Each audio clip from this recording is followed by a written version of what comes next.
Hello, Tommy's Reptiles here, and I think it's about time for a feeding / showing all my animals video. And for me, it's mostly reptiles, but I have a few other animals like amphibians and fish, and most importantly, a dog. My taste in reptiles is pretty random, and I don't think there's another reptile keeper out there that has a collection as off the wall as mine. So stick around and I'll show you all the weird stuff that I have. All right guys, I'm gonna flip the camera around and show you my reptile room. I'll start showing you everything on this shelf, starting with the bottom. I have El Cope dart frogs, which I'll feed in a second. Brazilian rainbow boa, diamondback terrapin with African cichlids, a quince monitor, and a juvenile frilled dragon. So let's get started feeding those, and then I'll move on to the next enclosure. First down here, I have a fully bioactive dart frog enclosure for my 3 El Cope dart frogs. They are very skittish, and anytime I walk by the enclosure, they all go hide. But I'll give them some food and try to coax them out just so you can get a peek at them. Here, I'm feeding them wingless fruit flies. In captivity, their diet mainly consists of wingless or flightless fruit flies, but in the wild, they eat ants, and that's what causes them to be toxic. So when you have dart frogs in captivity, they're pretty harmless. These dart frogs are called El Cope dart frogs because of the region of the world they're from. The place they're from is called El Cope, and their scientific name, I believe, is Dendrobates auratus. This is my Brazilian rainbow boa's enclosure. It's a 4-foot by 2-foot boa master. It has a radiant heat panel, a water dish, and various decorations for him to climb around on. And let's get him something to eat. There's a good chance that he's going to be under the water dish, so let's see if he is. And looks like it. So he's good to go and ready to eat. This guy is on small mice right now, and as he gets bigger, he'll move on to medium mice, large mice, then rats, and other various food items. Come on, you know you want it. There you go. I'm not going to show you the entire process of him eating because for the sake of this video, it would take way too long. It usually takes him around, I would say, 10 to 15 minutes to fully get this mouse down. I've had this Brazilian rainbow boa for about 1.5 years, and I believe their scientific name is Epicrates centria. He is the only snake that I have, but it's definitely one of my favorite reptiles to keep. All right, I'll leave him alone so he can eat in peace. Let's go on to the next reptile. This is a juvenile male diamondback terrapin. His name is Bungie.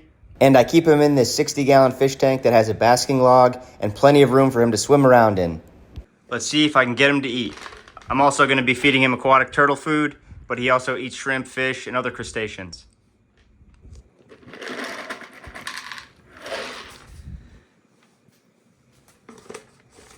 He's eating the fish food, but that's okay because it's also packed with nutrients that he needs. Eventually, he'll find the turtle food at the top of the tank. It's always fun to watch him chase the turtle food around to get some real enrichment. I've had him for around 3 years, and his scientific name is Malaclemys terrapin. All right, right above that, to the top right of my reptile shelf, is my quince monitors enclosure. Yeah, and I definitely have to clean that glass. That glass gets like that after a couple days. He always hides out in this cave, but I'm gonna go outside to feed him because he won't eat in front of the camera for some reason when he's in his enclosure, but outside he usually eats like a champ. But he's getting bigger. I've had him, I wanna say maybe 1 year, give or take. But when I first got him, he was like 1/4 of this size. I just love quince monitors because they can swim, climb, and they like to go on land. So they're like a jack of all trades monitor lizard because they do it all. Their scientific name is Varanus melanus. I pretty much handle him every day, so he's getting used to it. He's never bit me. He's only done a couple of mock charges, but for the most part, he's a really good monitor. Whoops. And he seems to not mind being handled. This guy is an absolute eating machine. You can see how fast he takes down this frozen thawed fuzzy. Besides mice, he eats other things like quail eggs, shrimp, and fish.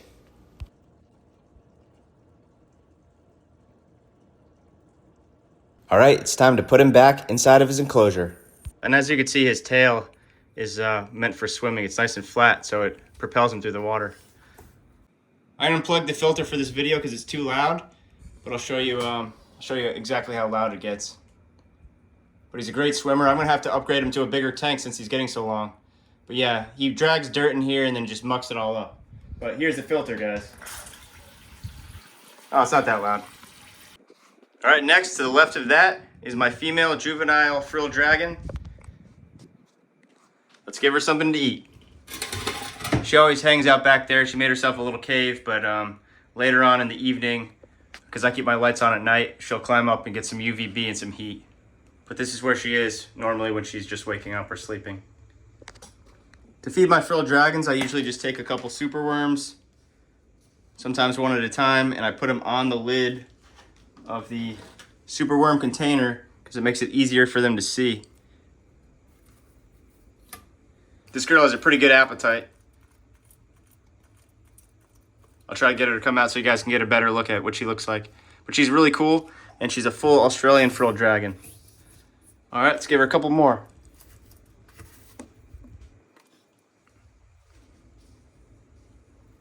There she goes.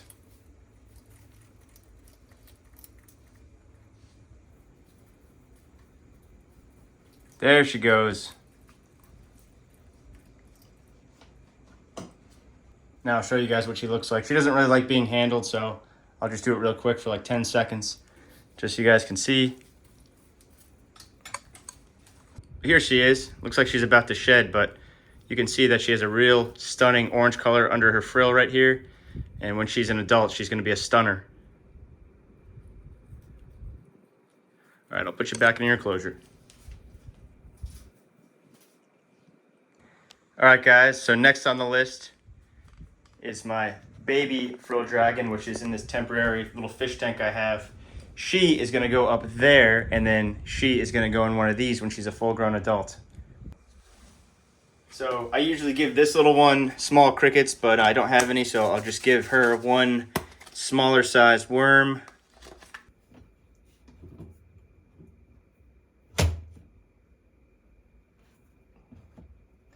There she goes.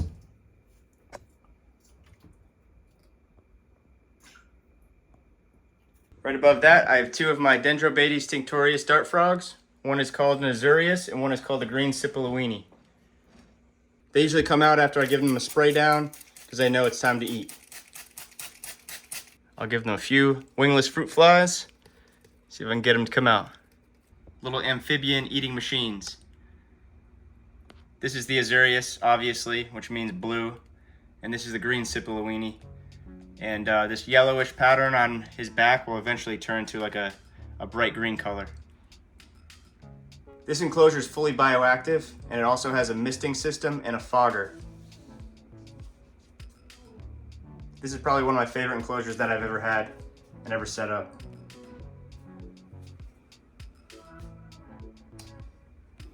Now it's time to go outside, and I'll show you guys what I keep out there. So this is my eastern box turtles enclosure. It's a waterland tub. I just filled it all up with land and gave him a couple water dishes. Today we'll be feeding him aquatic turtle food, but he also eats fruits and veggies and insects. Here he comes. He knows it's feeding time. He always runs right on out.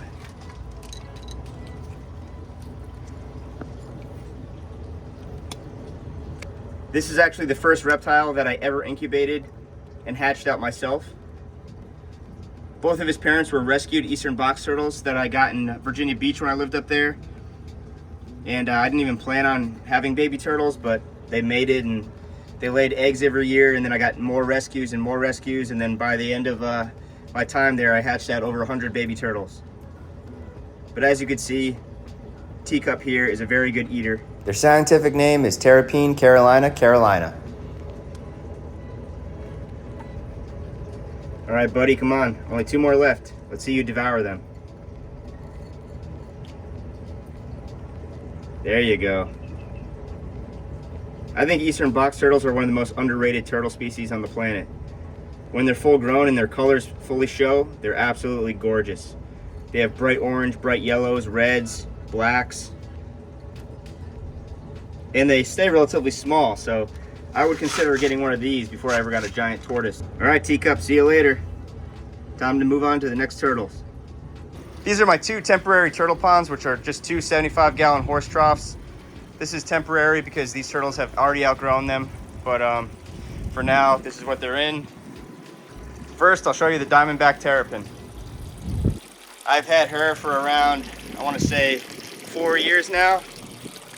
She was supposed to be a male, but as you can tell, she's huge and she's a female. which is kind of cool. She's always hungry, and I'll show you something cool in a second. She'll follow my finger and follow the food all the way up this ramp right here. All right, guys, watch this. She's gonna follow the food all the way up the ramp to the top and then bite it out of my hands. I've been doing this with her since she was a hatchling.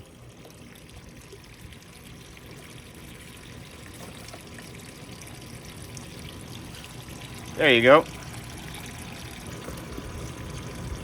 There you go. This is a concentric diamondback terrapin, so she has those beautiful line patterns. All right, in this 75-gallon horse trough, I have 2 Mississippi map turtles and a Belize slider. I've had them for also, I want to say 4.5 to 5 years. The map turtles are really skittish, so we'll see if we can get them to come up and eat in front of the camera. If not, I'll just pull them out. And the Belize slider is, he's not shy at all, so he'll come right on up and eat. But yeah, this filter, I have to change this water out every week because this filter's just not cutting the mustard, so I'm gonna probably build them a high power filter that will keep the water clean for like 2 to 3 weeks. There's the Belize slider and one of the map turtles. There you go. They rarely eat in front of the camera, but this one's shell needs some work. The Belize slider and the Mississippi map turtle both have shells that need to shed some scoots. I guess it's called stuck shed. I'm not sure what they call it on a turtle, but if they don't shed it in the next couple weeks, I'm gonna have to dry dock them and make sure they come off. Okay, so these map turtles are twin brothers. I got them at the same time. Always kept them in the same enclosures. And as you can see, one has a almost perfectly clean, smooth shell. And this one always has this kind of issue that comes and goes. And then I dry dock them. They shed the scoots and everything. It goes back to normal, and then a couple months later it comes back. So if anyone has any advice on how to permanently fix this, please let me know. And then I'll show you the Belize slider, who also has this issue. But yeah, these guys are pretty much identical twins. And this one has a bite out of his shell because I used to keep them with the diamondback terrapin, and the diamondback terrapin started trying to eat them. So that's why they're 2 separate horse troughs. And here's the Belize slider. Also needs to get rid of this. I don't know if it's called stuck shed or shell rot or whatever, but I got to take care of it immediately. But this guy has been a great eater, always super rambunctious, and always wants to mate. All right, guys, let's move on to my garage where I have 3 adult frilled dragons. All right, guys, so we're in the garage. This is where I temporarily house my adult frilled dragons. In this enclosure, I have 2 adult Indonesian frilled dragons, 1 male and 1 female. There they are. And then in this grow tent, I have 1 adult male, half Australian, half Papua New Guinea frilled dragon. Here you go, Squishy. These guys are great eaters. They usually eat large superworms, waxworms, crickets, an occasional mouse, and I usually dust their food with vitamins and calcium at least a couple times a week. Their scientific name is Chlamydosaurus kingi. This guy hasn't really been eating good, so I'm going to show you guys a trick that I use to get him to eat when he's being a little finicky. I just try to get him, when I bring him outside, he gets a little worked up because he's afraid that there's going to be birds above him. So I wait for him to get scared and open his frill in his mouth, and then I just place the mealworm in his mouth, and then he realizes it's food, and then he eats it. There he goes.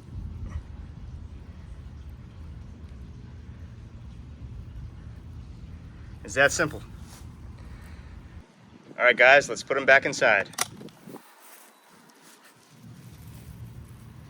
Come on, buddy. I don't like to keep him outside too long because he gets stressed, but I need to get him to eat sometimes. Woo! All right, buddy. This is another box turtle that I hatched out years ago. I keep him inside because he stopped eating when he was outside and he wasn't doing so well, so I'm not going to put him back outside until he gets his appetite back. Yeah, I don't think he's going to come out on camera today. He's very camera shy. But by the time I come back, that little aquatic turtle pellet will be gone. And this is my Dalmatian Pongo. Sit. Catch. good boy? Who's a good boy? If you guys like this video, please hit that notification bell, like, comment, and subscribe. If there's any reptile related content that you'd like to see in the future, please let me know in the comments and I'll do my best to make that for you. I really hope that you guys enjoyed this video and had a good time seeing all the different animals that I keep. Thank you for watching Tommy's Reptiles.